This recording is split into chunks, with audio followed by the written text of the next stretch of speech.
ఈరోజు బైబిల్ చదువుతున్నాను, అలవాటు. ప్రార్థన చేస్తున్నాను, అదొక రొటీన్. సహవాసానికి వస్తున్నాను, రావాలి కదా అని. దట్ ఫస్ట్ లవ్, ఆ తొలి ప్రేమ నాకు లేదు. ఈ ప్రేమను నేను ఎలాగ పోగొట్టుకున్నాను? దేవుని వాక్యం పట్ల నాకు ఈ వాంఛ, ఈ కోరిక ఎలాగ తగ్గిపోయింది?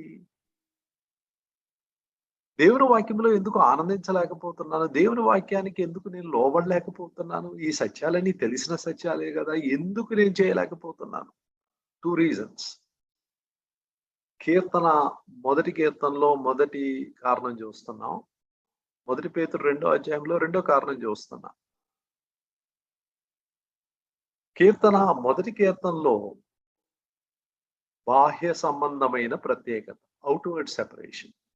మొదటి పేతురు 2వ అధ్యాయంలో అంతరంగ ప్రత్యేకత, ఇన్వర్డ్ సెపరేషన్. ఈ రెండూ లేకుండా దేవుని వాక్యములో ఆనందముతో ఉండటం అసాధ్యం.